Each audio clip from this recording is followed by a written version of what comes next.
What is the hype behind selling solar? You hear so many people are getting into solar sales, but what's the hype and is it worth it? So I personally started selling solar about 2 weeks ago, so I am a complete novice in this. But with my 2 weeks experience and seeing how it works, I definitely have a pretty strong opinion. And in all honesty, it's really good. I love selling solar. Yes, it's a bunch of hard work and I definitely have to commit myself to the part. There's no schedule that my manager releases, no area where my manager says, hey Nadia, you're going to hit this area up during this time to this time and you have to get 1 to 2 bills. No, it's all on me and about what I can do. If I feel like I can only work 1 hour that day, then I only work 1 hour. If I feel like I can do a 6-hour shift, then that's what I'm going to do. There is no limitation to what I can do, and another great thing is that there's no limitation or cap to how much I can make. So let's start from the beginning, even though this is fairly early. On my first week, all I did was I followed some people around and I was shadowing them. And what this meant was that I was watching them knock on the doors and watching their pitch and seeing how well it worked. And I followed about 4 or 5 different people, and seeing what their pitches were like, I kind of created my own. And since then and now, I've kind of adjusted the pitch I originally started with. It went something like this. I knocked on the door and I said, hi, my name is Nadia and I work with company XYZ. I'm not going to mention their name. And we sent out this flyer about a week ago. I'm not sure if you remember seeing this. And then they would usually maybe nod or disagree, or they'll just not say anything. And from there, I would immediately throw myself into the pitch. Yeah, I had an appointment down the street with one of your neighbors. We're helping them move away from X, Y, and Z electric company, and we're looking to see if we can help you do the same. Right now, your neighbor, Mr. Shelley, is paying about $400 a month for electricity. But with us, what we're able to do is cut that cost back to $160. And we're able to help him save about 50% of his bill, and we're looking to see if we can help you. If that's something you're interested in, I would definitely like to help you out. What would you say your average electric bill is looking like? So that's what my initial part of the pitch would look like, and then I noticed I wasn't having a whole bunch of success with it. I was really just speeding through it. I was talking way too fast, and I feel like they were kind of just zoning me out. So I learned to kind of slow down how I was speaking. Hi, my name is Nadia. I work with XYZ company, and I have an appointment down the street, or however I was saying my pitch. And so once I slowed it down, they were able to understand what I was saying better. So this one is kind of obvious. Then the second thing I noticed was I need to ask them yes or no questions and wait for them to answer. So in the first part of the pitch, I was saying, hi, my name is Nadia. I work with XYZ Solar Company. We sent this flyer out in the mail. Do you recall seeing this? And I will wait for them to answer. And in all honesty, they should be saying, no, I don't recall, because we didn't actually send out these flyers. It's just a way for me to get them interested in conversation, or at least get it started. Some people say, yeah, I remember seeing this. I'll just be like, oh, okay, great. Then you kind of have an idea as to what we're here about. I had an appointment down the street with one of your neighbors. And from there, I would continue. And by asking them these yes or no questions, it gets them invested in actually following the conversations, because now they're wondering, am I going to ask them another question? Third thing I noticed was when I give them a piece of paper or a flyer or some sort of graph to look at, that gets them invested, because the first 10-15 seconds they're kind of going to zone you out. That's where you throw out the useless information. In this case, it would be my name and the company I work with, and then I hand them the flyer. And then when I ask them the question, that kind of reels them back in, and then they're like, oh, okay, pay attention, look at the flyer, try to figure out what they're talking about, try to keep up. And then at that point when I said, oh, I saved your neighbor this much money, then they're like, oh, you're saving them money?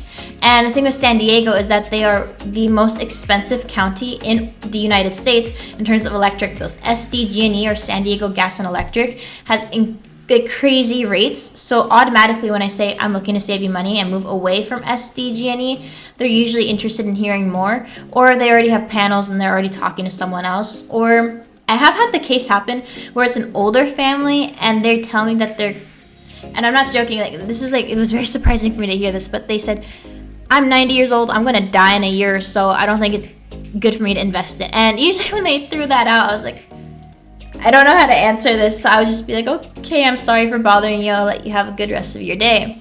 So what I learned was when they throw this out, first thing I should say is, oh no, it's not good to be thinking this way so pessimistically. You never know what God has in plan. And let's just say hypothetically that God willing it doesn't happen, but if it did, then what would happen is it would pass on to the next homeowner like SDG&E would. So when you move into a new home, you're automatically set up to pay SDG&E.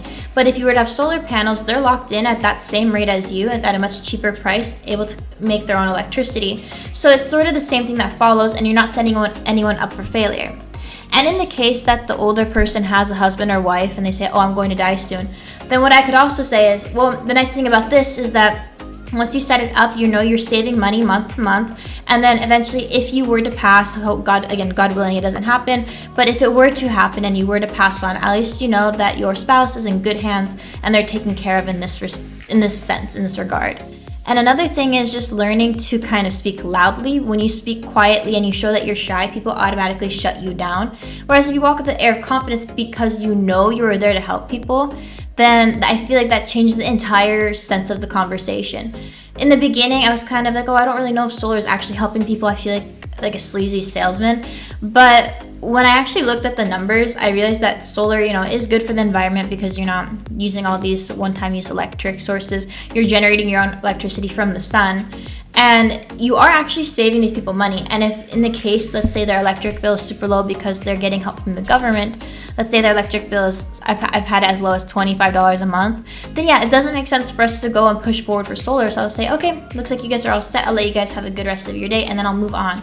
So just knowing that I'm there to actually help these people and I'm not there trying to wiggle money out of their pockets makes it that much easier for me to feel more confident about what I'm trying to sell them. Something else I found that was super helpful with me trying to sell was I started looking at books and different resources as to where they're giving information on where to sell. So a really great YouTuber that I enjoy watching his videos is Hormozi. He's probably one of the most famous salesmen here on YouTube that gives out free advice. And I actually purchased his book, $100 Million Leads. I have it as an audiobook, and what happens is I listen to it while I drive down to San Diego. And there's a lot of great information in that book, and I found it so helpful. Another really great YouTuber that I like to watch is McCarthy because he is actually a solar salesman, so you can see how he throws his pitches around and how he's able to keep the conversation going. Just by watching his videos, I am able to kind of incorporate what I see into my own pitch. So being able to do my own research as well as incorporate these new things that I'm learning along the way has been really helpful in helping me increase my success rate with selling these solar panels. And so again, I am still very, very novice level when it comes to selling these solar panels, but when I make these few adjustments to my pitch, I immediately notice a change in my success rate. And so I found that this would be a really good place for me to start documenting how I'm doing. So as of right now, I have already closed one deal, and my commission on every deal that happens to get closed is $1,000. And today I have 2 more appointments set up that my manager is going to see if he can close. And if he can't close that means as of now, my paycheck next week would be $3,000 already. And working at a restaurant as a hostess, maybe each week I'm making $300. That's 10 times the amount of money that I would make with them. And so as soon as I start creating a pipeline through this solar job, I plan on leaving the restaurant completely and focusing on this 100%, going door knocking probably 6 days a week for 4 to 5 hours a day. And just from that, the hard work and the constant grind is where you're going to see a lot of progress. You can't expect to grow if you don't put in the work. So something with solar panel sales, you have to be willing to commit yourself and block off a time of your day saying, okay, from this time to this time, I am going to go knock. And another great thing to know about when you should go knocking is the prime time that people are going to be home. So typically if you were to go and start knocking on doors between 3 and 7 p.m., I feel like that would be a highlight. Whereas on the weekends, it might be a little earlier just because everyone is going to be home and it is the weekend. Another reason why I think I did so well this last time I went knocking was because I went knocking on Labor Day. So everybody was home because it's a holiday. And a lot of people I feel like, oh wow, look at her, she's spending her day off as a day for her to go out and try and sell solar panels. So some people had respect for that, while others, I'm not gonna lie, they cussed me out, told me to get off. My coworker actually got yelled at. They threatened to call the cops on him. So these things do happen, but it's just a matter of not letting it get to you and just keep pushing forward. But I'm very excited to continue updating everybody here on my channel, just because this is something I'm very excited about, and I'm very excited to see where it goes and how much progress I can make in terms of financial freedom with this. If you are interested in keeping up with me and my path to financial freedom, go ahead and hit that subscribe button and like this video for more content in the future. Thank you.